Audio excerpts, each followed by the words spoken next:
एक भरोसे का और भगवान देवाधिदेव महादेव के अनुपम श्रद्धा का होता है।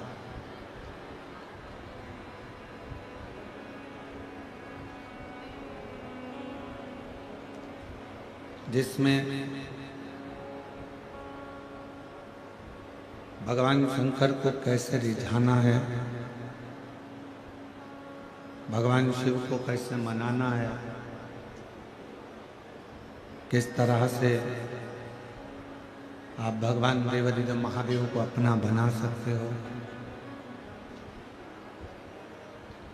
किस तरह से आप भगवान शंकर को रिझा सकते हो। पूरे वर्ष में केवल एक श्रावण का महीना एक ऐसा होता है जिसमें मनुष्य हो, नाग हो,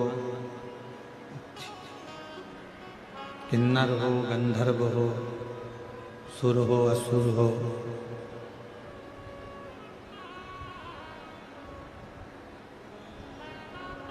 एक छोटा जीव जंतु भी यदि भगवान शंकर के शिवालय तक, भगवान शंकर के मंदिर के सामने तक भी अगर पहुंच जाता है तो भी मेरे देवाधिदेव महादेव कृपा कर ही देते हैं, करुणा कर ही देते हैं।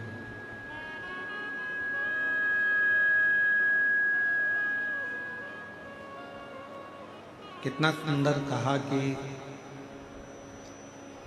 समुद्र के तट पर बैठे हुए एक पक्षी, मिठास करो मिठास, समुद्र के तट पर बैठे हुए एक पक्षी ने सत्संग किया।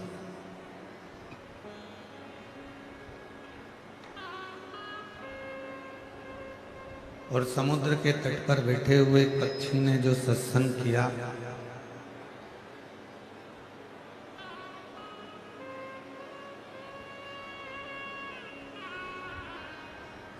समुद्र के तट पर बैठे हुए पक्षी ने जो सत्संग किया, उस सत्संग का फल ये मिला कि एक किनारे पर पक्षी बैठा है और बैठ कर कह रहा है कि मैं लंका में बैठी हुई माता सीता जी को देख रहा हूं।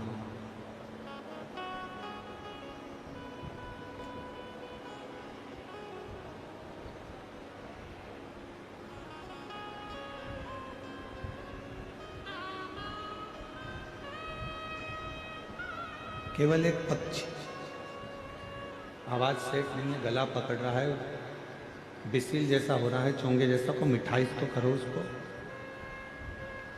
और पीछे की आवाजें खोलो पूरे पंडालों की। समुद्र के तट पर बैठा हुआ है एक पक्षी,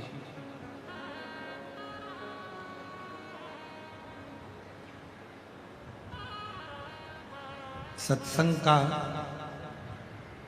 क्रम कर कर, सत्संग को धारण कर कर, सत्संग कर कर कहता है कि मैं लंका में बैठी हुई, लंका में विराजमान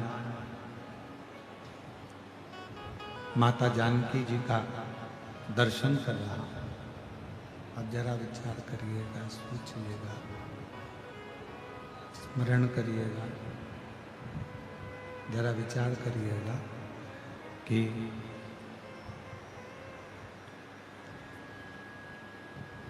थोड़ा सा सत्संग एक पक्षी को मिल जाता है, थोड़ा सा सत्संग एक पक्षी को मिल जाता है तो लंका में बैठी हुई मां जानकी जी का दर्शन कर लेता है। और यदि जो महापुराण की कथा में देवराज का चरित्र, श्री बिंदुक का चरित्र, यहाँ तक कह रहा है कि थोड़ा सा देर का यदि शिव महापुराण की कथा मिल जाती है, थोड़ा सा भगवान शंकर का कथा का रसतत्व ग्रहण करने को मिल जाता है, तो भगवान शिव का भी दर्शन उस जीव को प्राप्त हो जाता है जो भगवान शिव की पवित्र कथा का लाभ ले रहा होता है, जो भगवान शंकर की पवित्र कथा को श्रवण कर रहा होता है। सत्संग, शिव की कथा, भगवान शंकर का चरित्र, भगवान का मंत्र जाप, भगवान शिव का नाम जाप, भगवान शिव की पवित्र कथा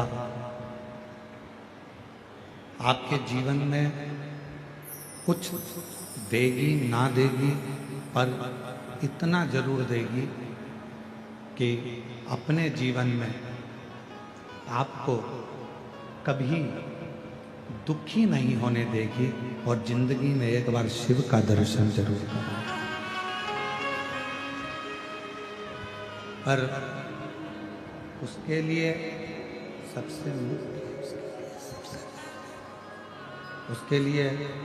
सबसे मुख्य आपका विश्वास, आपका भरोसा, आपकी दृढ़ता, वो मूल है।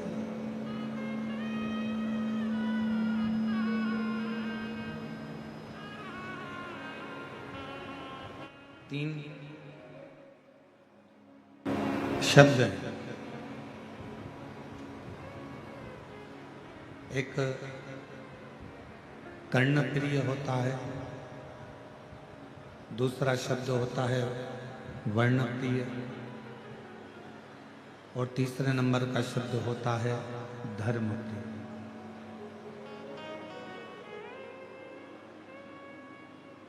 अब इन तीन शब्दों को हम थोड़ा समझें। पहले नंबर पर है कर्णप्रिय शब्द,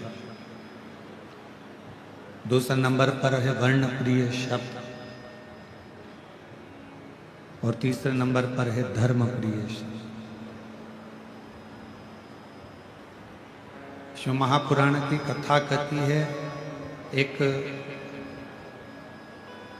कर्णप्रिय शब्द होता है जो केवल हमको अच्छा लगता है, स्वयं को अच्छा लगता है, और उसमें हम अपने भीतर थोड़ा थोड़ा अभिमान, थोड़ा थोड़ा अहंकार उत्पन्न कर लेते हैं। इसको कर्णप्रिय कहा गया। किसी ने कोई बात कही, आपके लिए कही, आपके हिसाब से आपके लिए कहा, आप बहुत सुंदर हो, आप बहुत ज्ञानी हो, आप बहुत विद्वान हो, आप बहुत श्रेष्ठ हो, ये आपकी कर्णप्रियता। इसको कर्णप्रियता कहेंगे जो सुनकर आपको अच्छा लग रहा है, जो सुनकर आपको श्रेष्ठ लग रहा है, आपको अच्छा लग रहा है, आपके लिए बोला गया। पर ये जो कर्णप्रिय शब्द हैं, ये हमारे जीवन में थोड़ा अहंकार उत्पन्न कर देते हैं, थोड़ा अभिमान उत्पन्न कर देते हैं।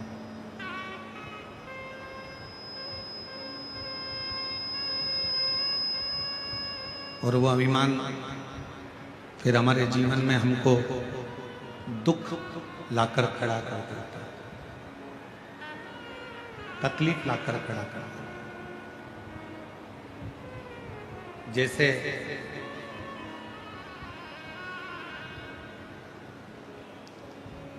भगवान शिव का अवधूतेश्वर रूप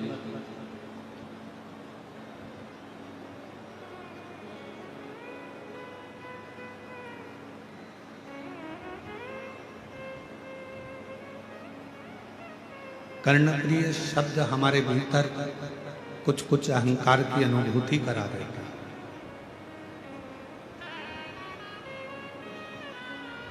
हमारे भीतर अभिमान को प्रकट कर देता है। हमारे भीतर अभिमत्ता को प्रस्तुत कर देता है। शिव महापुराण की कथा कहती है, यदि आप लोगों ने भगवान के रूपों का वर्णन श्रवण करा हो तो उसमें अवधूतेश्वर महादेव का वर्णन आता है। अवधूतेश्वर। और सावन का महीना चल रहा है। कहते हैं कि श्रावण के महीने में भगवान शंकर के अवधूत रूप का यदि स्मरण किया जाए, श्रवण किया जाए, तो 12 ज्योतिर्लिंग के दर्शन का पुण्य फल उसी कथा में प्राप्त हो जाता है, मात्र अवधूतेश्वर भगवान की कथा के रसतत्व को श्रवण करने का। भगवान अवधूतेश्वर की कथा को सुन लेना।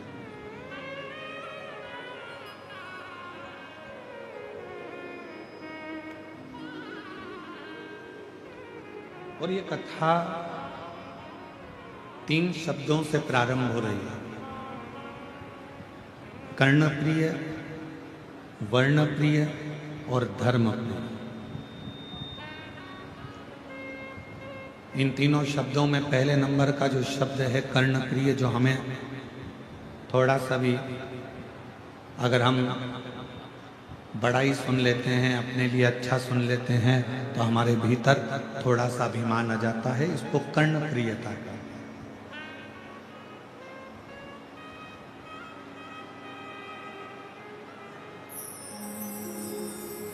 एक बार अवधूतेश्वर महादेव की कथा कहती है, अवधूतेश्वर नाथ की कथा कहती है कि एक बार इंद्र को लगा कि मैं देवगुरु बृहस्पति महाराज के पास में जाता हूं।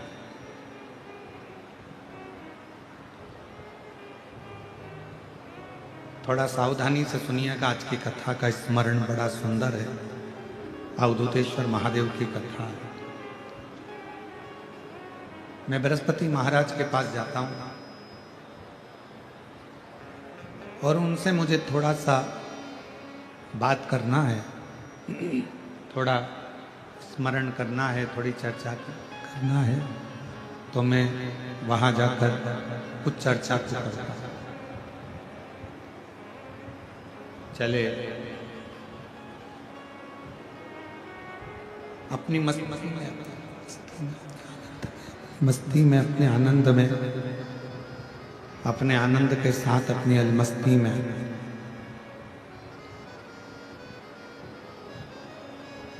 इंद्रदेव ऐरावत पर बैठकर हाइस हाइस आ रही है, हाइस, उसको थोड़ा ठीक करिए।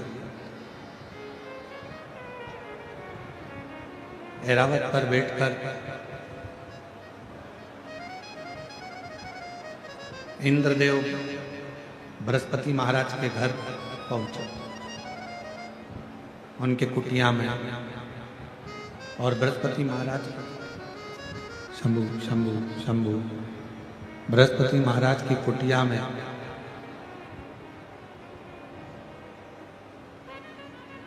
द्वार पर जाकर खड़े हुए। द्वार पर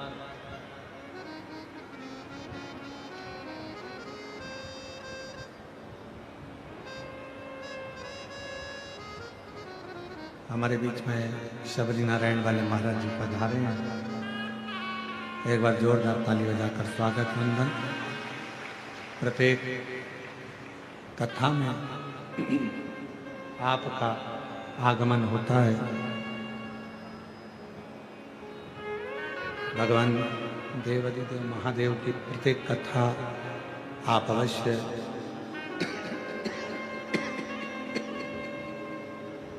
श्रवण करने के लिए आते हैं।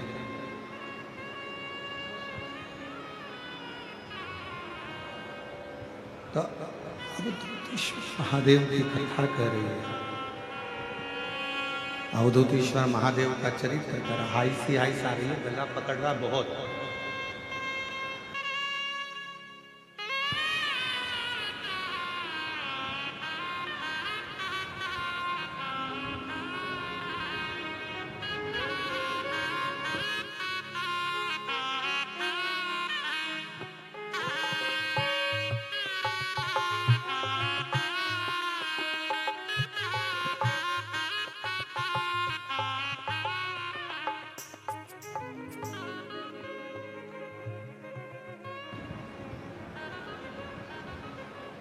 अवधूतेश्वर महादेव की कथा कर रहे हैं। भगवान शिव का चरित्र कर रहा है। इंद्रदेव बृहस्पति बाबा के द्वार पर पहुंचे और बृहस्पति बाबा के द्वार पर पहुंचकर उन्होंने आवाज लगाया, गुरुदेव हैं, गुरुदेव हैं। जब बार बार आवाज लगाया गया, बृहस्पति महाराज की धर्मपत्नी शुभा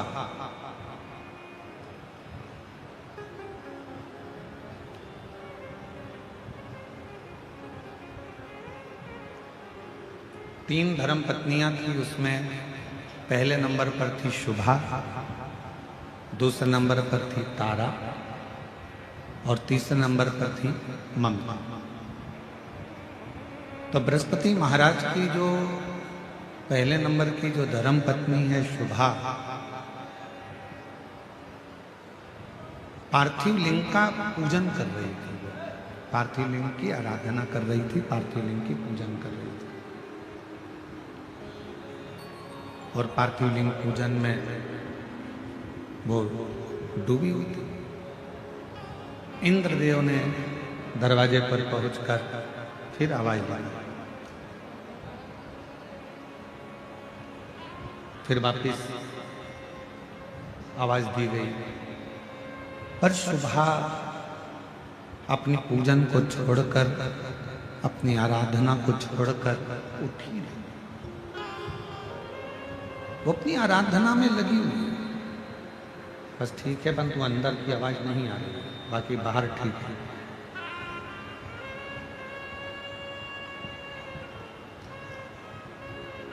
शुभा अपनी पूजन छोड़कर उठी नहीं। इंद्रदेव ने फिर आवाज दी और इंद्रदेव ने वापस आवाज लगाई, पर शुभा के कानों में ऐसा नहीं कि शब्द नहीं जा रहा। बृहस्पति बाबा की धर्म पत्नी के कानों में शब्द जा रहा था,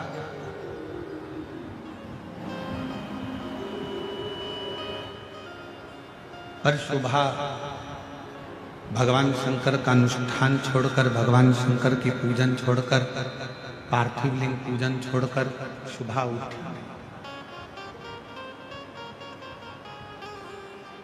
शिव महापुराण की कथा करती,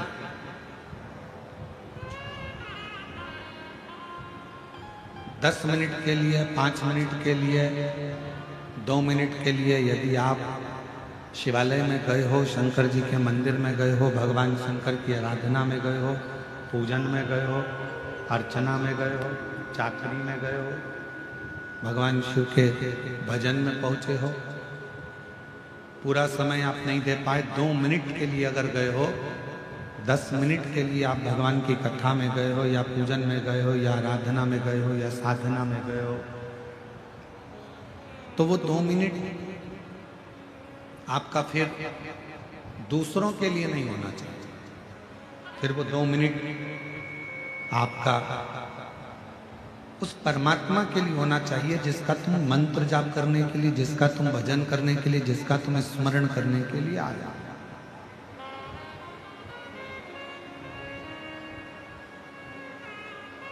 और मैंने तेरे ही भरोसे बाबा, तेरे ही भरोसे हवा बीच उड़ती जावांगी बाबा, डोर घटो चढ़ीना में घटी जावांगी।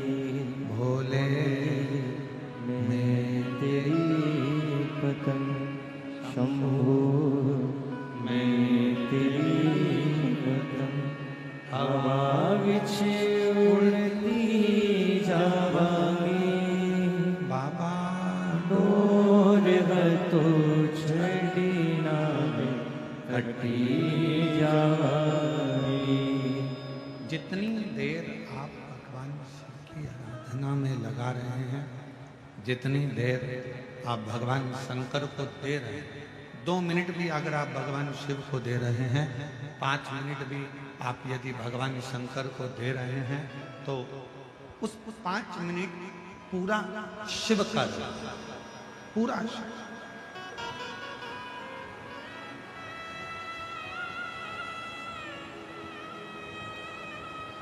और मेरी जीजियों 5 स्थान बताए हैं, एक जनी को भेज के यहाँ का वैक्सीन चेक करें। 5 स्थान बताए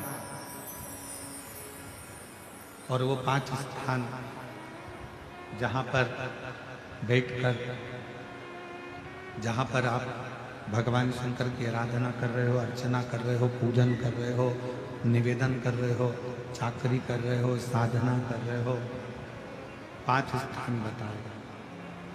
उन 5 स्थान पर भले 2 मिनट के लिए आप लोग रहें या 4 मिनट या 5 मिनट के लिए आप लोग रहें, और 4-5 मिनट के लिए भले आप रहें, पर उस 2-5 मिनट में भी आपका ध्यान कितना केंद्रित होना चाहिए वो स्थान बता, कितना केंद्रित होना चाहिए। पहला, जिस समय पर तुम्हें समय मिले, तुमको लगे कि अब मेरे को भगवान को दीप लगाना, दिया लगाना, 5 स्थान पर तुम्हारे ध्यान की केंद्रता होना चाहिए।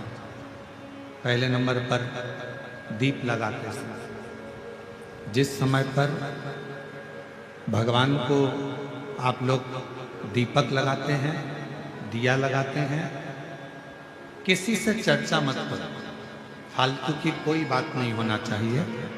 दीप लगाना मतलब ज्योति को उत्पन्न करना, और ज्योति को उत्पन्न करना मतलब ज्योतिर्लिंग को प्रकट करना।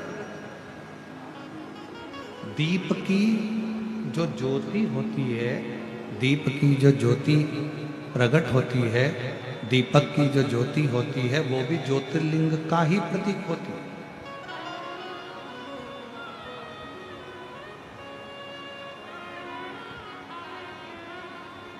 दीपक की जो ज्योति है वो ज्योतिर्लिंग का ही प्रतीक है, ज्योतिर्लिंग का। इसलिए दीपक लगाते समय व्यर्थ की किसी से बात ना करी जाए। दीपक लगाते समय किसी से व्यर्थ की बात ना करते हुए, जिस दीपक को आप प्रज्वलित कर रहे हो, जिस दीपक को आप लगा रहे हो, आपका ध्यान उस शिव की ज्योति में केंद्रित होना चाहिए।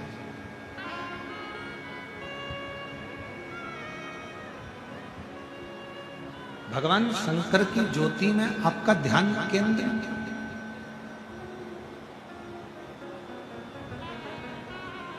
और शिव की ज्योति में जब आपका ध्यान केंद्रित होगा, भगवान शंकर की ज्योति में जब आपका ध्यान केंद्रित होगा, तब आप स्वयं भगवान शिव का साक्षीकरण 2 क्षण में करो। तो दीप जलाते समय चाहे मंदिर में दीपक लगाओ, चाहे घर के अंदर मंदिर में दीपक लगाओ, चाहे बेलपत्र के वृक्ष के नीचे दीपक लगाओ, चाहे आंवले के वृक्ष के नीचे दीपक लगाओ, चाहे आप घर के दरवाजे पर दीपक लगाओ। दीपक लगाते समय तुम्हारा ध्यान केंद्रित दीप में जो ज्योति है, ज्योति में जो शिवलिंग है, ज्योतिर्लिंग है, उस ज्योति का दर्शन करते समय अपने ध्यान को केंद्रित करो। दूसरा, भगवान शंकर को, सूर्य नारायण भगवान को, तुलसा महारानी को, बेलपत्र को, आंवले के वृक्ष को, पीपल के वृक्ष को, बट वृक्ष को, शमी वृक्ष को जब आप जल चढ़ाएं तो जल चढ़ाते समय भी व्यर्थ की बातें ना करते हुए जल चढ़ाते समय जल की जो धार है उस धार पर अपना ध्यान केंद्रित होना चाहिए।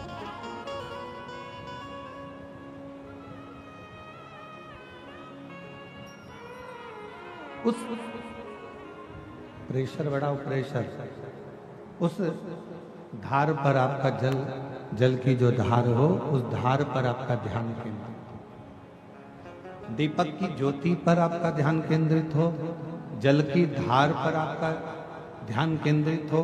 तीसरे नंबर पर कहा गया, तीसरा स्थान जो कहा गया, जब भगवान शंकर के मंदिर में, देवता के मंदिर में, देवालय में, शिवालय में जब आप भगवान को प्रणाम करने के लिए, नमन करने के लिए नीचे झुके हो, उस समय पर आपका ध्यान भगवान के चरणारविंद में केंद्रित होना चाहिए।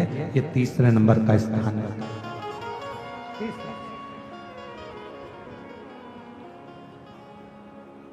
ज्योति, थोड़ा प्रेशर खोल लेगा।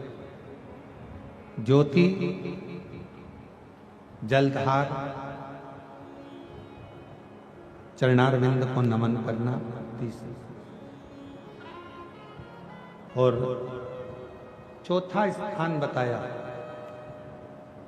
नंदी के पास जब आप बैठो, हमने पहले भी कथा में कहा, जब कोई बहुत ज्यादा, बहुत बड़ा कोई तकलीफ, कोई कष्ट, कोई दुख, कोई परेशानी आपकी जिंदगी में यदि आ गई हो तो नंदी के पास शंकर जी को जल चढ़ाने के बाद 2 मिनट, 2 क्षण, 1 मिनट, 5 मिनट, जितना मिल जाए, आधा मिनट, 1 सेकंड नंदी के पास बैठना चाहिए। नंदी के, और कौन सा स्थान बताया तो कहा, नंदी का जो पांव, आगे का एक चरण नंदी का उठा हुआ रहता है। दर्शन करें आप लोगों ने, किस किस में करें, जरा हाथ उठाओ, करें सब लोगों ने। नंदी का आगे का एक पांव उठा हुआ होता है। तो नंदी, जब तुम कोई विषम परिस्थिति में हो, बहुत टेंशन में हो, बहुत तकलीफ में हो, बहुत कष्ट में हो, और बहुत ज़्यादा कोई डिप्रेशन में हो, कोई चिंता में हो, कोई बात अगर तकलीफ की है, तो नंदी का जो पांव उठा हुआ रहता है, उस पांव के पास में थोड़ी देर, नंदी के साइड में थोड़ी देर, 1 सेकंड, आधा सेकंड, आधा मिनट, 1 मिनट, 2 मिनट, 5 मिनट, जितना आप बैठो और थोड़ी देर बैठकर बाबा की ओर ध्यान को केंद्रित करो और अपने मन की बात कह दो। वो चौथा स्थान बताया, मन को केंद्रित करने।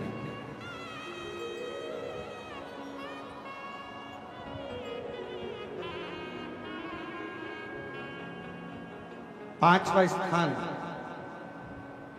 जब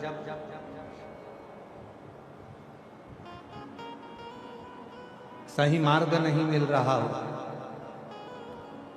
कोई सही रास्ता नहीं प्राप्त हो रहा हो, सही मार्ग नहीं मिल रहा हो, तो पांचवा स्थान, यदि मेरे महादेव के शिवलिंग के ऊपर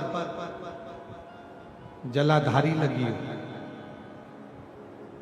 तो मंदिर में गए, शिवालय में गए और भगवान शंकर के शिवलिंग के ऊपर यदि जलाधारी लगी हो, तो जब आप भगवान शंकर के मंदिर से बाहर निकल रहे हो, तो बाहर निकलते समय अगर आपको दरवाजे पर खड़े होकर जलाधारी का यदि दर्शन हो जाए, तो 2 क्षण के लिए उसका दर्शन भी केंद्रित कर सकते हो।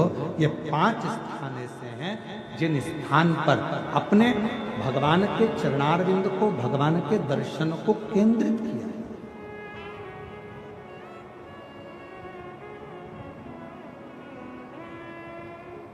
पांच सभी लोग बोलेंगे साथ में। पहला, जम के बोलो जरा, जम के बोलो, आवाज नहीं आ रही है।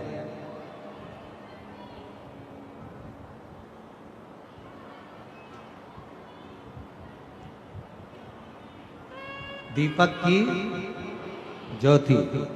दूसरा, जम के बोलो जरा, जल की धार। तीसरा, चरणों को प्रणाम करना। चौथा, नंदी के पास में, चरण के पास में बैठकर अपने मन की दशा को कहना। और 5वां, भगवान के ऊपर जो जलाधारी लगी होती है, उस जलाधारी का दर्शन कर कर फिर अपने घर की। 5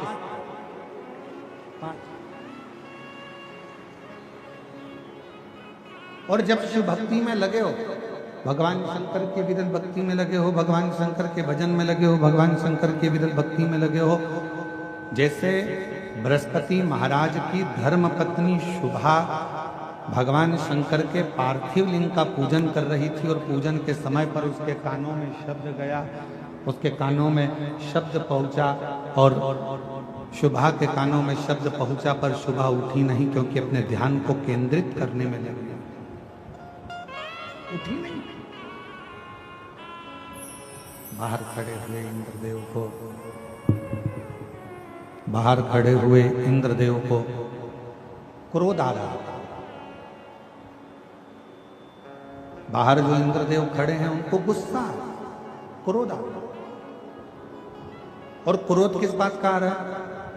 कि मैं दरवाजे पर खड़ा हूं, देवराज इंद्र दरवाजे पर खड़े हैं, और ये मुझे कोई लेने के लिए, कोई बुलाने के लिए, कोई दरवाजे पर आया ही नहीं, कोई द्वार पर पहुंचा ही नहीं।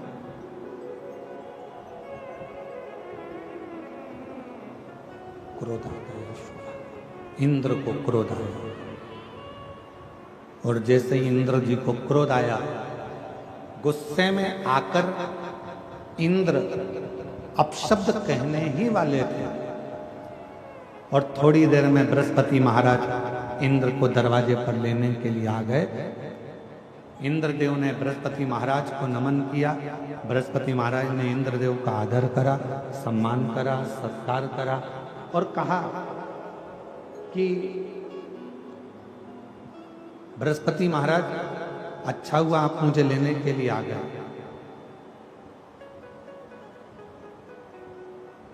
आपकी धर्म पत्नी शुभा वहां बैठकर पूजन कर रही है, आराधना कर रही है, चाकरी कर रही है, विनय कर रही है, और वो शुभा फिर भी मेरे शब्द को सुनकर भी मेरे पास में नहीं आ रही, प्रणाम करने, नमन करने, मुझे आतिथ्य देने के लिए।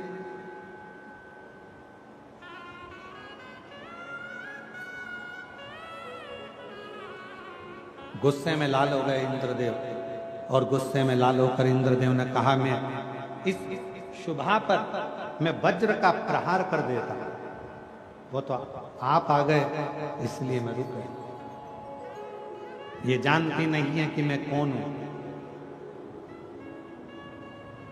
मैं देवराज इंद्र हूं, ये मुझे पहचानती नहीं।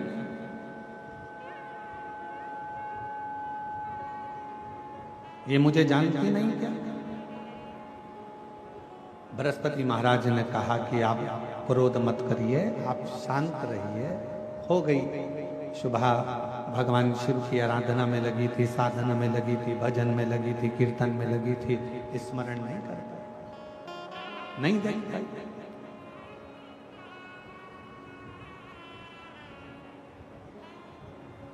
तभी बृहस्पति महाराज के मन में आया कि इंद्रदेव थोड़ी सी देर में क्रोध कर देते हैं, जरा सी देर में गुस्सा कर देते हैं, और जरा सी देर में इनको अहंकार प्रकट हो जाता है, अभिमान प्रकट हो जाता है, अभिमत्ता इंद्र के अंदर प्रकट हो जाती है। इतनी अभिमत्ता, इतना अहम इंद्र के अंदर आ गया है कि क्रोध इंद्र के सम्मुख में बार बार आ जाता है। क्यों ना इंद्र पार्थिव पूजन के समय पर, पार्थिव लिंग के पूजन के समय पर इंद्र यहाँ आए हैं, पार्थिव लिंग का पूजन चल रहा है और इंद्र यहाँ आए हैं। क्यों ना मैं इंद्र को भगवान देवाधिदेव महादेव का दर्शन कराने के लिए लेकर जाऊं। क्यों? क्योंकि शिव का दर्शन करने वाले का अहंकार समाप्त हो जाता है, शिव का दर्शन करने वाले की अभिमत्ता समाप्त हो जाती है, शिव का दर्शन करने वाले का अहंकार, अभिमत्ता, उसके भीतर का अहम धीरे धीरे समाप्ति की ओर चला।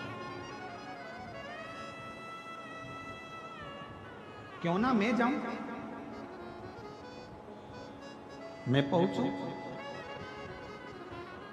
बृहस्पति महाराज ने तुरंत इंद्रदेव से कहा कि आप हमारे साथ में चलो, आप हमारे साथ चलो, हम और आप भगवान देवाधिदेव महादेव का दर्शन करने के लिए चलते।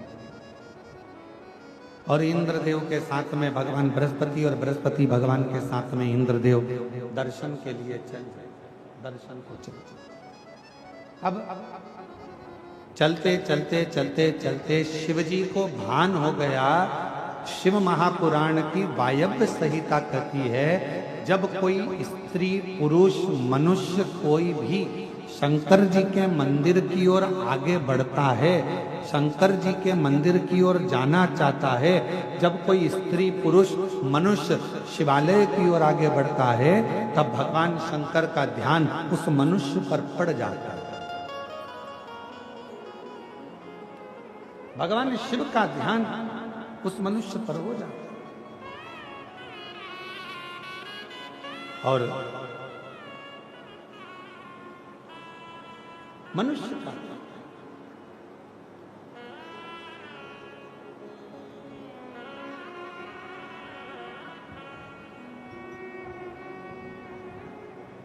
शिवालय की ओर आगे बढ़ना, शिवालय की ओर चलना, भगवान शंकर के शिवालय की ओर अग्रणता बढ़ना। मेरी जीजियों, मेरे जीजाओं, मेरी बेटियों, बेटाओं, मेरी माताओं, मेरे भाई, मेरी बहनें, ध्यान रखना, आप भी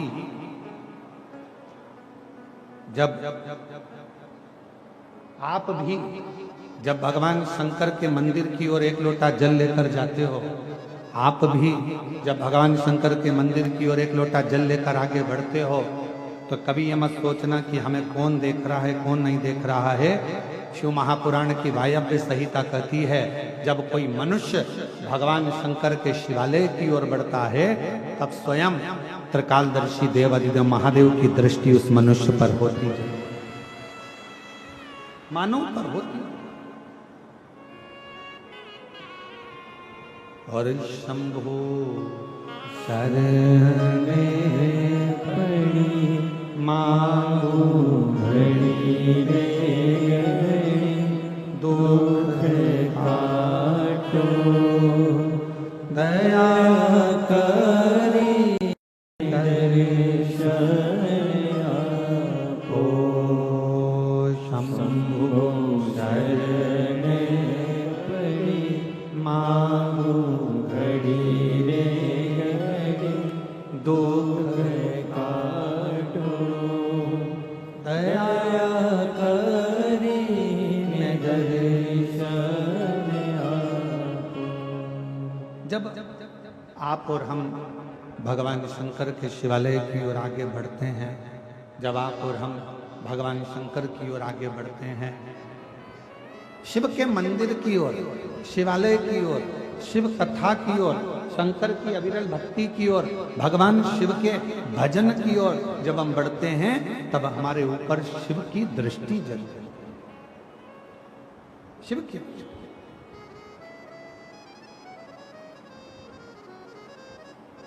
भगवान देवादिदेव महादेव की दृष्टि जलती है।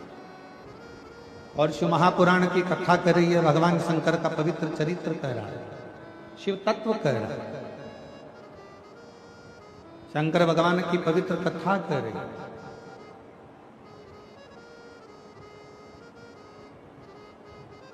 बृहस्पति देव और इंद्र देव दोनों जा रहे थे और शंकर भगवान ने विचार कर लिया, ये मेरे पास आ रहे हैं तो क्यों ना मैं इनकी परीक्षा ले। और परीक्षा लेने के लिए भगवान शंकर वस्त्र विहीन, नग्न वेश,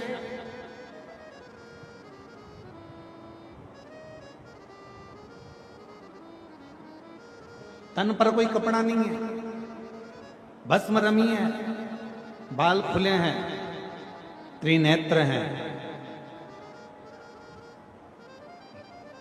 और भगवान शंकर ने अपना भस्म रूप धारण कर कर, नग्न वेश धारण कर कर, अवधूत रूप धारण कर कर मेरे देवादिदेव महादेव सामने बीच मार्ग में जाकर खड़े हो गए। और जैसे ही मेरे शंकर भगवान खड़े हुए अवधूत बनकर, इंद्र ने कहा, तुम कौन हो? कौन हो?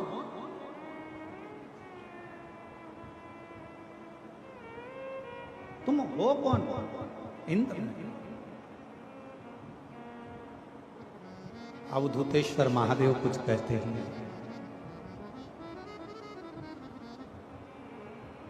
अवधूतेश्वर महादेव कुछ कहते ही नहीं, कुछ बोलते ही नहीं।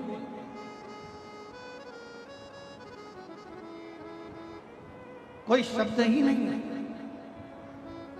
इंद्रदेव को फिर वापस क्रोध आया और इंद्रदेव ने कहा कि मेरे प्रश्न का उत्तर नहीं दे रहे हो तुम मेरे प्रश्न का उत्तर नहीं दे रहे हो। तुम जानते नहीं हो मुझको, मैं देवराज इंद्र हूं और तुम मेरे तिवारी जी, तुम मेरे प्रश्न का उत्तर नहीं दे रहे।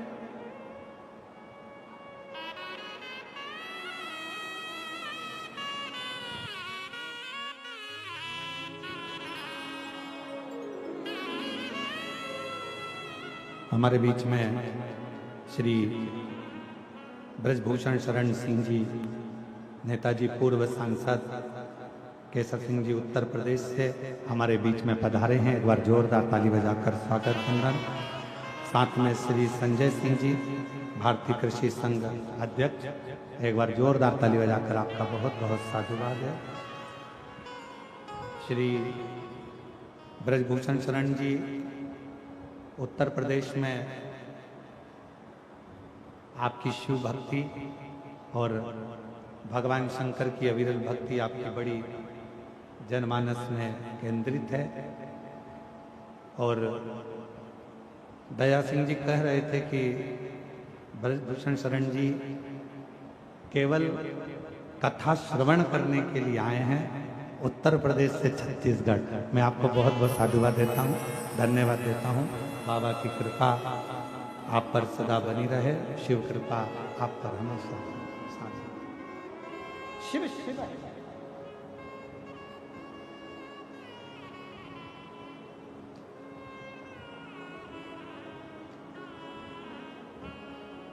भगवान शंकर की कथा कर रही है। इंद्र ने फिर कहा, इंद्रदेव फिर अपना उत्तर दो, तुम कौन हो? भगवान शिव कुछ कहते हैं, कुछ नहीं। जब भगवान देवादिदेव महादेव कुछ नहीं बोले, तब इंद्र को फिर गुस्सा आ गया। अब की बार उसने वज्र उठाया और वज्र उठाकर भगवान शंकर की ओर फेंकने लगे। जैसे ही वज्र शिवजी की ओर फेंका, वैसे ही भगवान शंकर ने उस वज्र के समेत इंद्र के हाथ को काट दिया। इंद्र का हाथ कटते ही इंद्र बिलखने लगे, रोने लगे। बृहस्पति महाराज समझ गए यह कोई साधारण सा पुरुष नहीं है, ये साधारण सा कोई मनुष्य नहीं है, ये स्वयं देव अधिदेव महादेव हैं, जो हमारी इस यात्रा के अंदर इंद्र के अभिमान को तोड़ने के लिए, इंद्र की अभिमत्ता को तोड़ने के लिए, इंद्र के अहम को तोड़ने के लिए, ये कोई साधारण नहीं है।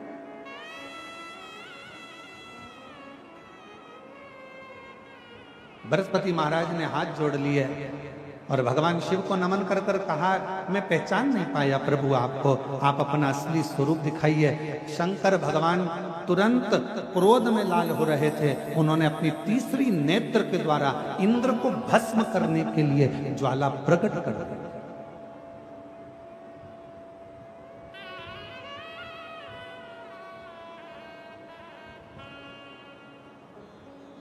बृहस्पति महाराज ने हाथ जोड़ लिया, क्षमा करो क्षमा करो क्षमा करो।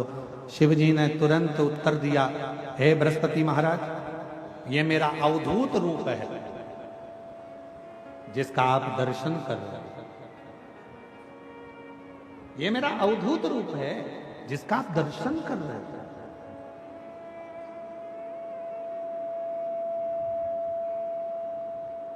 हे बृहस्पति महाराज, आप कह रहे हो कि इंद्र को मैं क्षमा कर दूं, मैं इंद्र को क्षमा कर देता हूं, उनका हाथ भी जोड़ देता हूं, उनका वज्र भी उनके पास में रख देता हूं, पर मेरी तीसरे नेत्र की ज्वाला जो ज्योति निकली है, जो प्रकाश निकला है, इस अग्नि को मैं कहां दूं?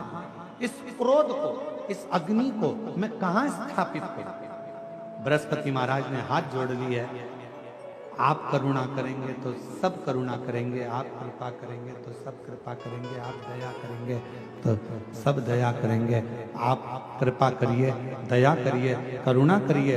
तब भगवान शंकर ने जो तीसरे नेत्र के द्वारा जो अग्नि प्रकट हुई थी, जो प्रकाश प्रकट हुआ था, जो तेजपुंज प्रकट हुआ था, उसको समुद्र के अंदर डाल दिया। जैसे ही समुद्र में डाला, उसमें से एक बालक प्रकट हो गया जिसका नाम जलंधर हो गया, जिसका नाम जलंधर हो गया। और वो जलंधर असुरों का राजा बनकर बैठ गया। बहुत उसने उपद्रव मचाया। आखिरी में वृंदा, जो जलंधर की धर्म पत्नी थी, वो सातित्ववान पति को परमेश्वर मानने वाली, पति के चरणों का नित्य स्मरण करने वाली, पति के चरणों को नमन करने वाली। और कल कथा में कहा था, दो हमारी भूमि को आज भी संभाले हुए हैं, एक गौमाता और दूसरे नंबर पर है भारत में जन्म लेने वाली मेरी बहन बेटियां, मेरी माताएं आज भी पृथ्वी को संभाले।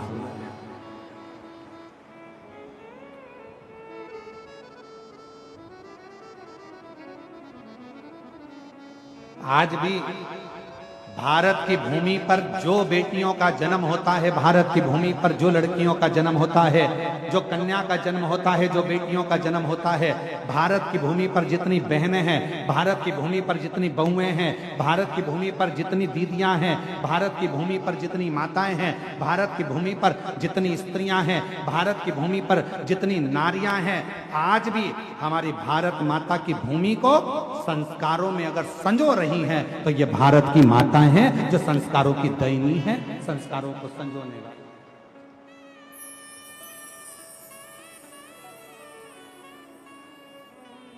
ये भारत की भूमि का गौरव है।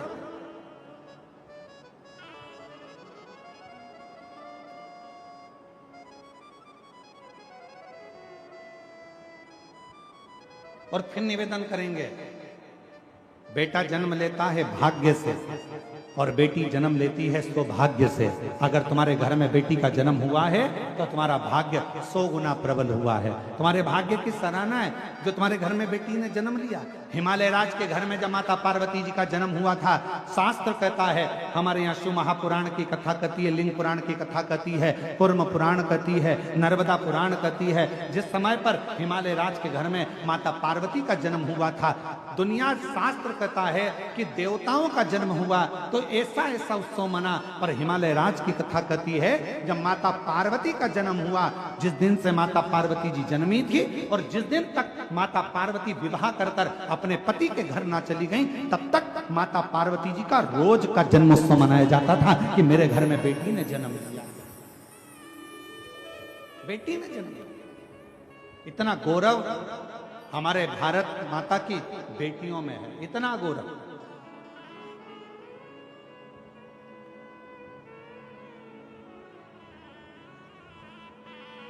और यही कारण है आज बेटियों की शिक्षा, कल कथा में कहा था, बेटियों को कन्यादान में कुछ देओ मत देओ, पर बेटी के कन्यादान में कुछ देना ना देना। पर इतना याद रखना, तुम्हारे घर में अगर बेटी जन्म ले ले तो उसको अच्छे कॉलेज में, अच्छे स्कूल में अच्छी शिक्षा जरूर देना, अच्छा संस्कार जरूर देना, तो बेटी को कन्यादान देने की जरूरत नहीं पड़ेगी। आपकी बेटी खुद ज्ञानवान रहे, उसका कन्यादान ही उसकी शिक्षा है।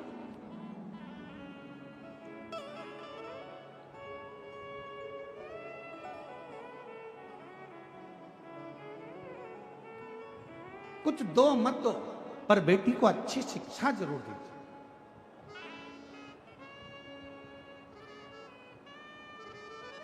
अब हम आपसे पूछें, तुम्हारे घर में बच्चा जन्म लेता है तो कितने दिन तक उत्सव मनता है? तो लोग कहेंगे 10 दिन, 12 दिन, 15 दिन, 20 दिन, 1 महीना, 2 महीना, 4 महीना, 1 साल, 2 साल, 4 साल। पर माता पार्वती जी हिमालय राज जी के घर में जन्म ली और हिमालय राज के यहाँ रोज का जन्मोत्सव मनता था, प्रतिदिन जन्म महोत्सव, प्रतिदिन।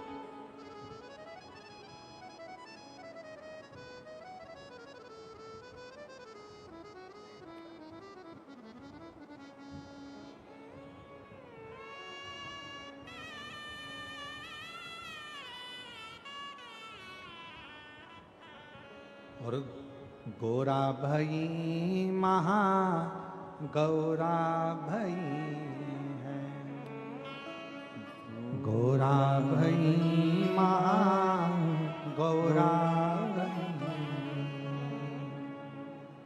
हिमालय की नगरी में माता भई है, हिमालय की नगरी में माता भई, हिमालय की नगरी में माता भई है, हिमालय की नगरी में माता भई है, गोरा भई महा गौरा भई है, गोरा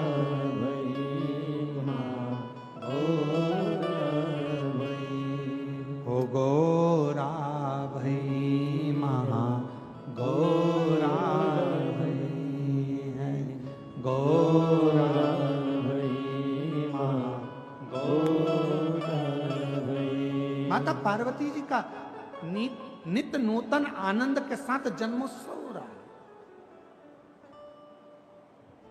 वृंदा जलंधर जी के साथ में बिहार रही है और वृंदा का सातित्व, पति के चरणों का प्रेम, पति के चरणों का स्नेह, पति के चरणों की प्रीति,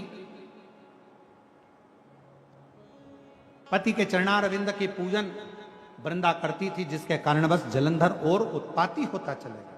क्योंकि जलंधर को मालूम था जब तक वृंदा है तब तक मेरे प्राण नहीं जाएंगे, नहीं जाएंगे। पर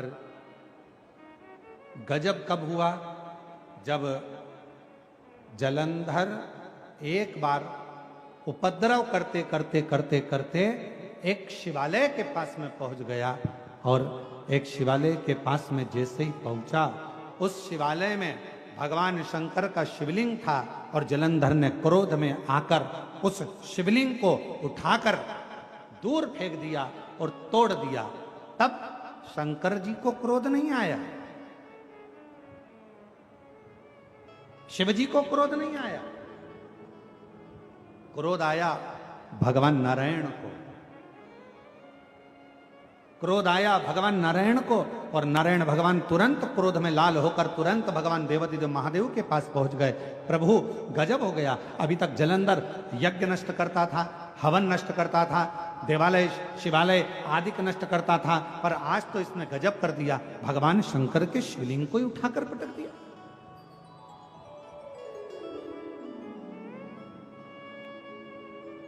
भक्त का मन दुख गया, भगवान नारायण का मन दुखा, भगवान नारायण का हृदय दुखने लगा।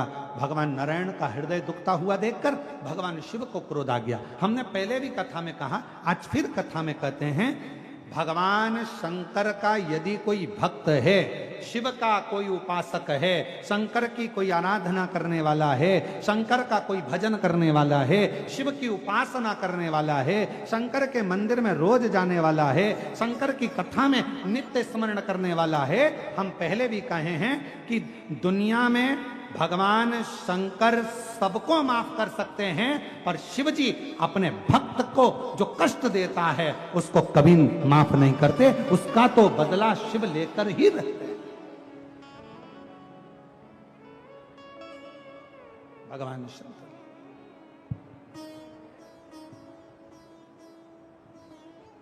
उसका तो बदला भगवान शिव लेकर ही रहते, लेकर ही।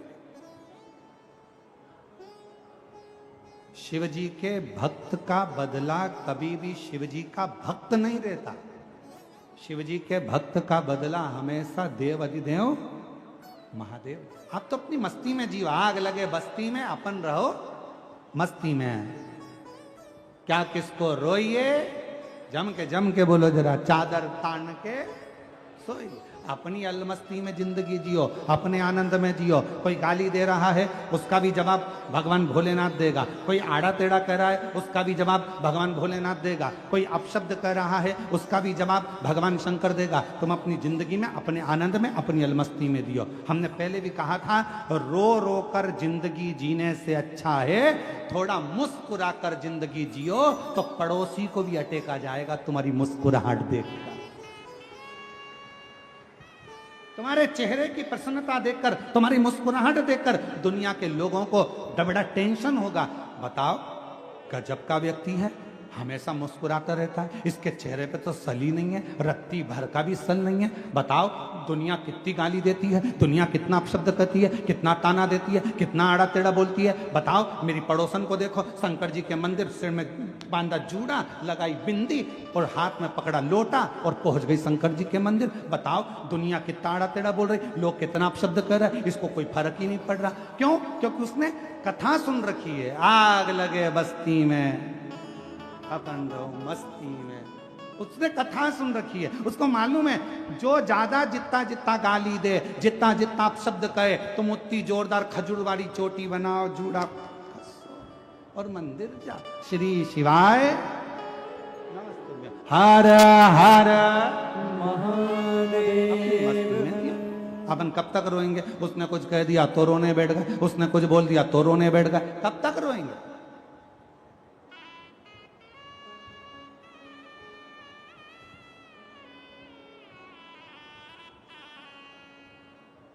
कब तक?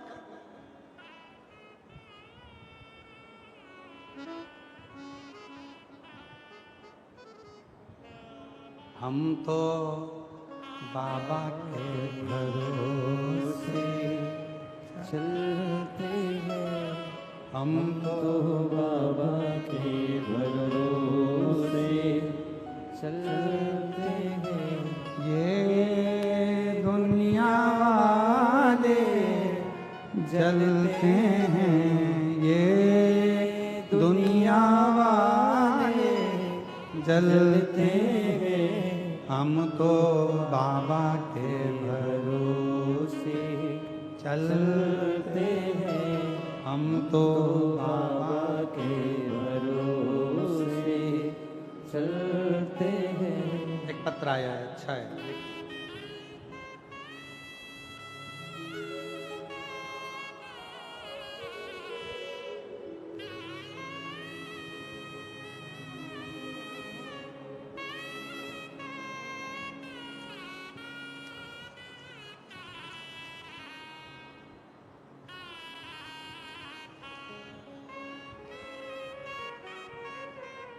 मेरा नाम रमा उपाध्याय है।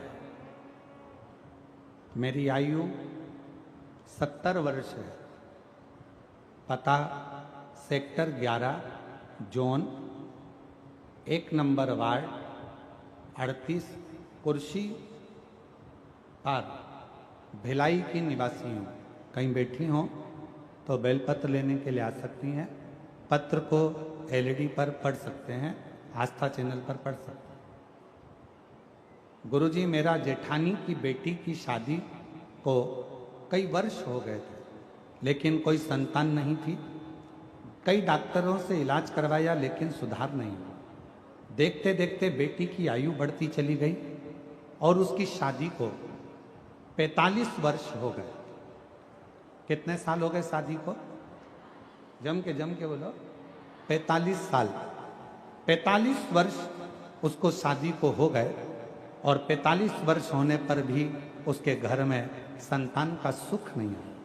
तब हमने आपकी कथा यहीं कुर्सी पार में सुनी और अपनी जेठानी की लड़की से कहा कि वो सियोर वाला महाराज सफेद आंकड़े की जड़ का उपाय बताता है। सफेद आंकड़े की जड़ का प्रयोग करो, पशुपति नाथ का व्रत करो। और हमारी जेठानी की लड़की ने व्रत किया, सफेद आंकड़े की जड़ का प्रयोग किया और बाबा की ऐसी कृपा हुई, शादी के 45 वर्ष के बाद 30 मई 2025 को बाबा की कृपा से जुड़वा 2 बेटों ने जन्म लिया। हम बाबा को यहाँ प्रणाम करने के लिए। शादी के कितने साल बाद?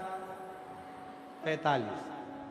आज के जमाने के नवयुवक बेटा बेटियां 2 साल 3 साल संतान नहीं हो, 4 साल संतान नहीं हो तो डिप्रेशन में जाते हैं। ना जाने कब होगी, लोग अपशब्द कर रहे हैं, ताना दे रहे हैं, बच्चे नहीं हो रहे, 10 साल तक नहीं हो रहे, 12 साल तक नहीं हो रहे। यहाँ 45 साल की शादी के हो गए और बाबा की कृपा, शिव की कृपा, इसको कर। एक पत्र और अच्छा है जी।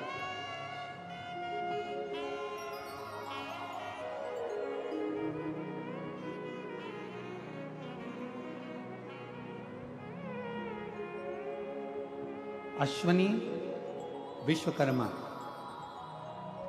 कहीं बैठी हो तो हाथ हिला सकती हैं। अश्वनी विश्वकर्मा। मेरे पति का नाम अशोक विश्वकर्मा है। मैं खुर्सी पार भिलाई छत्तीसगढ़ की रहने वाली हूँ। एक लोटा जल का मैं क्या वर्णन करूँ। मेरे पति को 2024 में अप्रैल में तबीयत बिगड़ने लगी। हमने उनको अस्पताल में भर्ती कराया। वहाँ डॉक्टरों ने सारे टेस्ट कराए। डॉक्टरों ने टेस्ट करा के दौरान पेट में कैंसर बता दिया। जब पेट में कैंसर बताया तो भिलाई अस्पताल में 1 हफ्ता भर्ती के दौरान मैं रोज महादेव के मंदिर जाना, शिवलिंग पर जल चढ़ाना शुरू कर दिया। डॉक्टर के हिसाब से कैंसर पेट के अंदर फैल चुका था। कंट्रोल करना कठिन था, पर बाबा ने ऐसी कृपा करी गुरुदेव। मेरे शिवजी से मैं रोज विनती करती, बाबा तू मेरा बाप है, क्या अपनी बेटी की मांग उजड़ते देखेगा? बाबा कृपा कर। शिवजी पे चढ़ा हुआ जल लाती, अपने पति को पिला देती, रोज प्रार्थना करती और बाबा ने ऐसी कृपा करी कि डॉक्टर तो कह रहे थे कि ये कैंसर कंट्रोल नहीं होगा। दूसरे हफ्ते ही डॉक्टर ने कह दिया कि अब इनका कैंसर कंट्रोल में है और इनकी सारी रिपोर्टें नॉर्मल आना प्रारंभ हो गई है। आप इनको घर ले जा सकते हो। ये ठीक शिव शिव है, शंकर शंकर है, ओघड़दानी ओघड़दानी।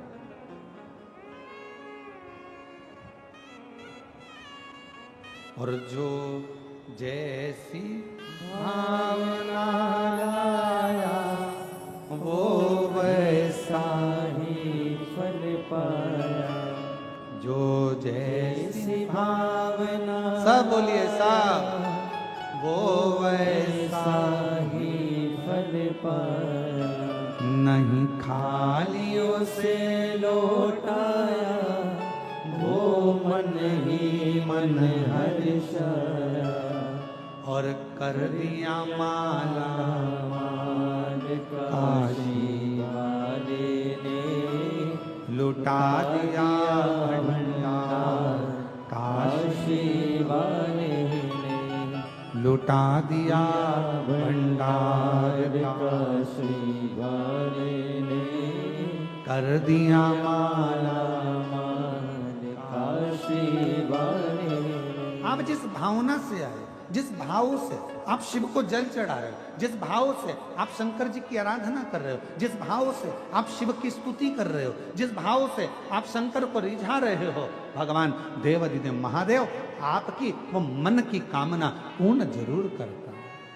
जो जैसी भावना लाया वो वैसा ही फल पाया, जो जैसी भावना लाया वो वैसा ही फल पाया, नहीं खाने उसे लौटाया वो मन ही मन हर्षाया। माता जी की जेठानी की लड़की के घर में जुड़वा बच्चे हुए हैं 45 वर्ष के बाद। एक बार जोरदार तालियां।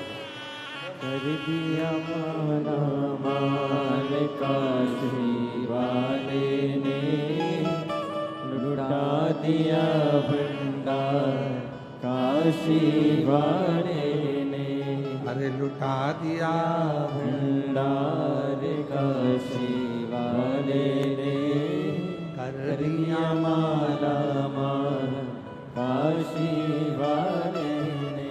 आपको जवाब नहीं देना, जवाब देता है मेरा देवाधिदेव महादेव। भक्त की, शिव भक्त की आंख में अगर आंसू आता है तो जवाब वो देता।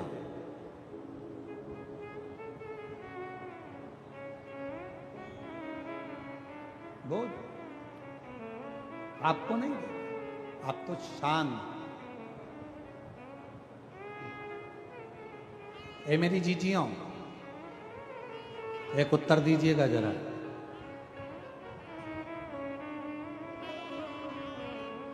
पति के साथ गाड़ी पे जा रही हो, रास्ते में कोई प्रॉब्लम हुई, कोई गाली दे दिया, अपशब्द कह दिया, तो तुम क्या करोगी? पहले तुम इंतजार करोगी कि ये जो गाड़ी चला रहे हैं ना मेरे पति, ये जवाब दें। बोलो सही है कि गलत है? तुम जवाब नहीं दोगी, पहले उससे जवाब दिलवा। पहले जवाब दे तो ये दे।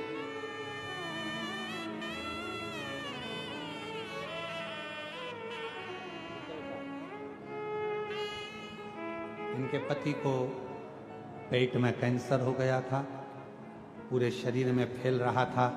डॉक्टर ने बड़ी कृपा करी। और फिर निवेदन करूं, डॉक्टर शिव का एक रूप होता है, जो वो दवाई दे, जांच कराए, जरूर लो, दवाई भी लो, जांच भी कराओ, और शंकर जी पे पूरा भरोसा करो, मेरा शंकर भगवान रोग से मुक्त जरूर करेगा, ये विश्वास है। पति के साथ पत्नी जा रही है और कोई विवाद खड़ा हो गया, कोई बात हो गई, कोई अपशब्द हो गया, कोई गाली दे दी, कोई आड़ा टेढ़ा कह दिया। पत्नी सोचती है मेरा जवाब मेरा पति देगा, मैं नहीं बोलूंगा। उसी तरह जो भक्त होता है ना शिव जी का, वो इंतजार करता है मेरा जवाब मेरा शंकर देगा, आज नहीं तो कल देगा, और देगा जरूर, और वो समय जाकर छोड़ देगा, छोड़ दे। इसलिए निवेदन, फिर निवेदन कर, किसी पर कीचड़ उछालना तो सोच समझ कर उछालना। एक दिन वही कीचड़ अपने पर उछले। किसी को आड़ा टेढ़ा बोलना, सोच समझ कर बोलना, एक दिन वही शब्द हमारे पास आएंगे। किसी को बद्दुआ देना तो सोच समझ कर देना, वही बद्दुआ एक दिन पलट कर हमारे पास आए। और मत बुरे कर्म कर बंदे वरना पछताएगा। भगवान की आंखों से तू बच नहीं पाएगा, तू बच नहीं पाएगा। अरे ओ अज्ञानी मत करना, अरे ओ अज्ञानी मत करना दानी। तेरे कर्म का फल भी तू ही पाएगा, जैसा किया तूने तेरे आगे आएगा।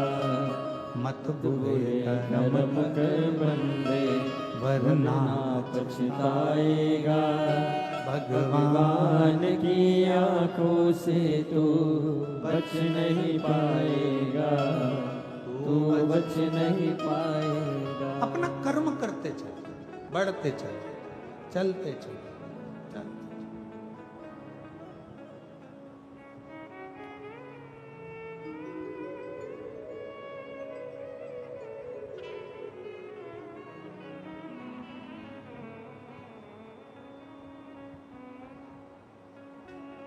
जितना भगवान का भजन कर कर बढ़ोगे उतना जीवन का एक सुख, एक आनंद प्राप्त होता चला जाए। एक सुख,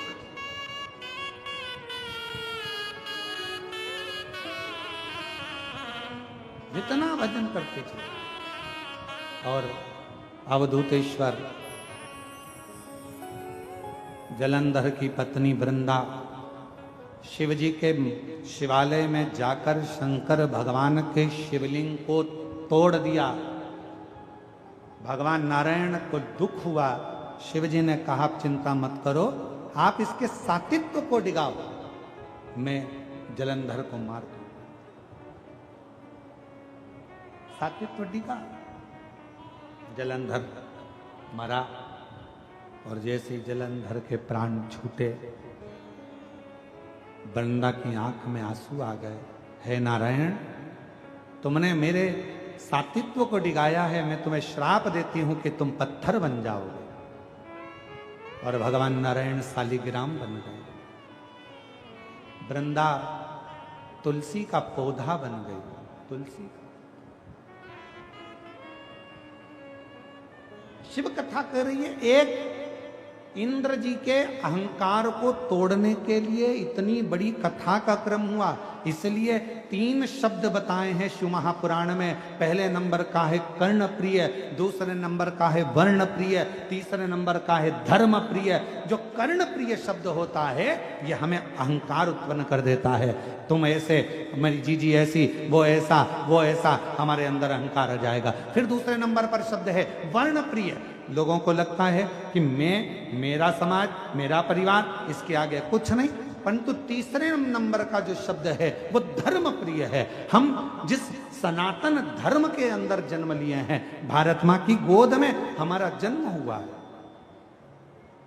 कितने किस्मत वाले हैं। विदेश में मरते तो एक्सपायर कहलाते, विदेश में मरते तो डेड बॉडी कहलाते। पर भारत की भूमि पर अगर प्राण छूटते हैं, किसी ने भजन किया तो ठीक, ना किया तो ठीक, किसी ने मंत्र जपा तो ठीक, ना जपा तो ठीक, किसी ने भगवान का नाम लिया तो ठीक, ना लिया तो ठीक, भारत की भूमि पर अगर कोई गलत से गलत, पापी से पापी व्यक्ति भी मरता है तो वो एक्सपायर नहीं कहलाता, डेड बॉडी नहीं कहलाती। वो हमेशा एक ही चीज उसके नाम पर लग जाती है, वो है स्वर्गवासी। मतलब इतना पाप करा तो भी नाम किया गया स्वर्गवासी, क्योंकि भारत की भूमि पर जन्म लिया है। और भारत माँ एक ऐसी माँ है जिसकी भूमि पर जन्म लेकर अगर कोई मरता भी है तो वो नरक नहीं जाता, वो स्वर्ग जाता है। इसलिए उसके नाम के आगे स्वर्गवासी लिखा था। उसके नाम के आगे स्वर्गवासी लिखा होता है, उसके नाम के आगे एक्सपायर नहीं लिखा है। कोई गलत काम करने वाला भी मरेगा तो स्वर्गवासी लिखाएगा, कोई अच्छा काम करने वाला भी मरेगा तो स्वर्गवासी लिखाएगा। क्यों? क्योंकि भारत की भूमि पर जन्म लिया है उसने, भारत की भूमि पर प्राण। आज दुनिया के लोगों की दृष्टि भारत माता पर है। क्यों है? क्योंकि सब चाहते हैं अपना अपना देश छोड़कर दुनिया के कई विदेशी भारत में आकर बस गए। क्यों? क्योंकि उनको मालूम है हमारे देश में मरेंगे तो एक्सपायर कहलाएंगे और भारत भूमि पर अगर प्राण छूटेंगे तो स्वर्गवासी कहलाएंगे, भगवान के धाम में जाने में देरी नहीं लगेगी। यहां वो पासपोर्ट वीजा प्राप्त हो जाता है कि तुम्हें स्वर्ग जाने से कोई रोक नहीं पाता है।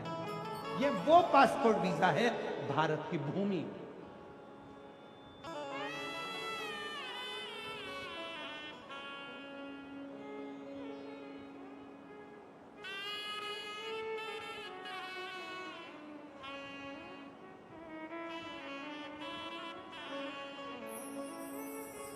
ये वो भारत की,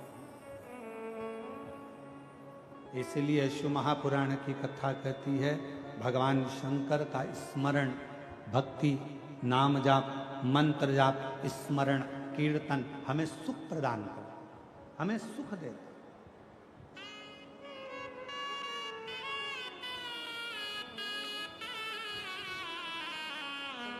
एक बार आजा आजा भोले की शरण में, एक बार आजा आजा भोले की शरण में, शिव की शरण में आजा हो,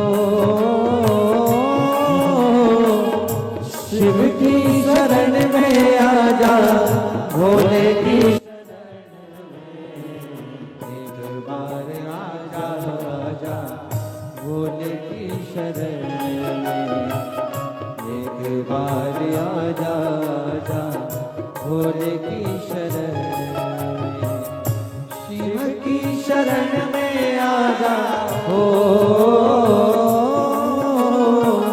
शिव की शरण में आजा शंभु की शरण में, एक बार आजा आजा भोले की शरण में, एक बार आजा आजा भोले की शरण में।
चंद्रशेखर भोले त्रिपुरारी है, चंद्रमौली चंद्रशेखर भोले त्रिपुरारी है, गले मुंड माल राजे कल्प त्रिशूलधारी है, गले मुंड माल राजे कल्प त्रिशूलधारी है, नंदी पे सवारे से ओ नंदी पे सवारे से भोले की शरण में एक बार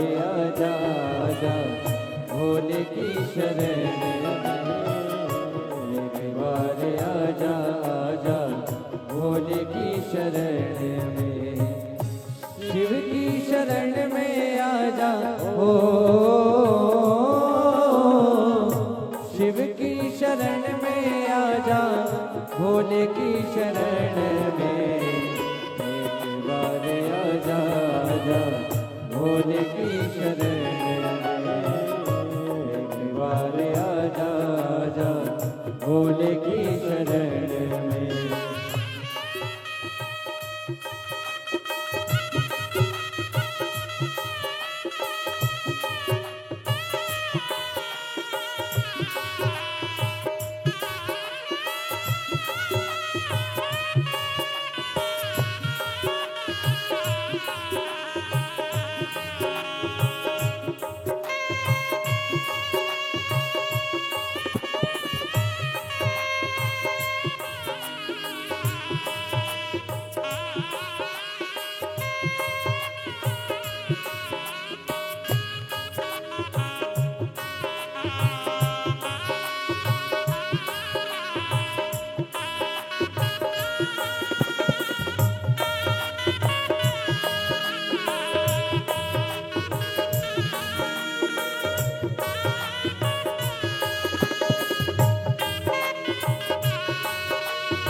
संत और फकीर सब है भोले की शरण में।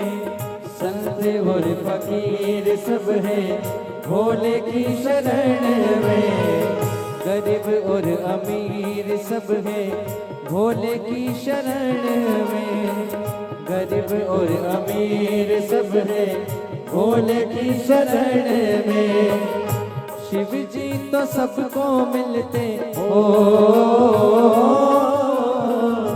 शिव जी तो सबको मिलते ध्यान लगन में। एक बार आजा आजा भोले की शरण में। एक बार आजा आजा भोले की शरण में। शिव की शरण में आजा हो, शरण में आजा भोले की शरण में। एक बार आजा आजा भोले की शरण में। एक बार आजा आजा भोले की शरण में। चंद्रमौली चंद्रशेखर भोले त्रिपुरारी है। चंद्रमौली चंद्रशेखर भोले त्रिपुरारी है। गले मुंड माल राजे कल्प त्रिशूलधारी है। गले मुंड माल राजे कल्प त्रिशूलधारी है। नंदी पे सवार ऐसे ओ, नंदी पे सवार ऐसे भोले की शरण में। एक बार आजा आजा भोले की शरण में। एक बार आजा आजा भोले की शरण में। भोले की शरण में आजा हो, भोले की शरण में आजा शंभु की शरण में। एक बार आजा आजा भोले की शरण में।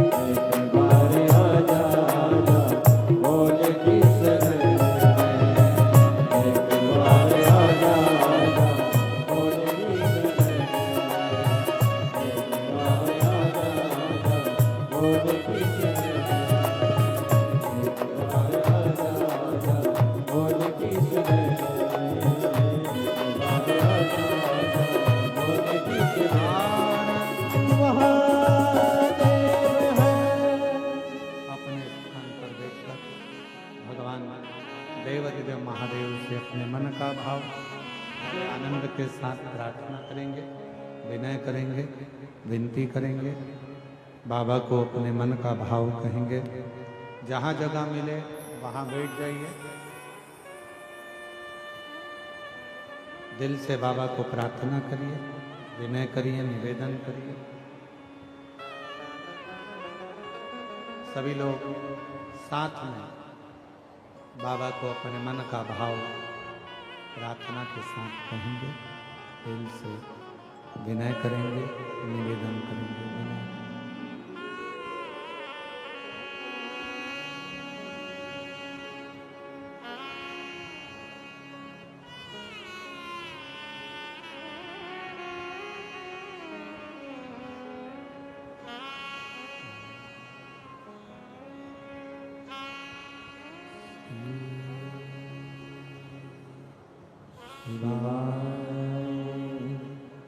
नमस्तु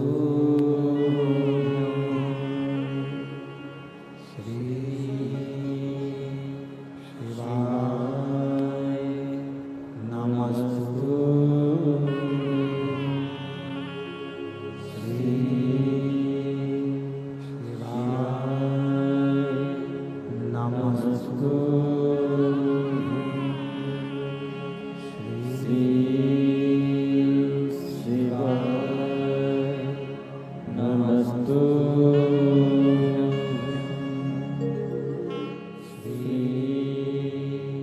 शिवाय नमस्तु भोला सब दुख काटो हमारा ओ भोला सब दुख काटो हमारा शिव कर जपो तेरी माला भोले बाबा जपो तेरी माला भोला सब दुख काटो हमारा ओ भोला सब दुख काटो हमारा वेश है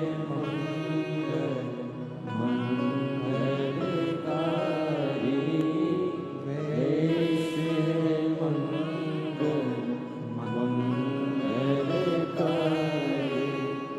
शमशाने वासी हमारा शमशाने वासी हमारा ओ भोला सब दुख काटो हमारा ओ भोला सब दुख काटो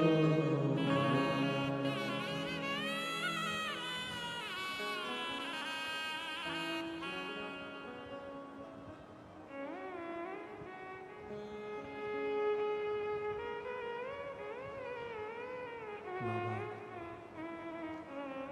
देवाधिदेव महादेव भगवान शिव गोगर्धनी त्रिकालदर्शी कैलाशी विनाशी भगवान शंकर की पवित्र कथा कर रही है।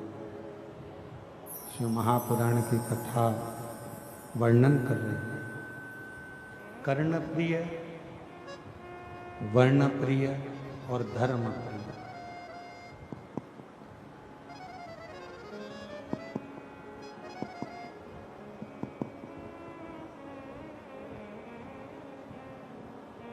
शिव ओगरदान में भगवान शंकर त्रिकालदर्शी कैलाशी अविनाशी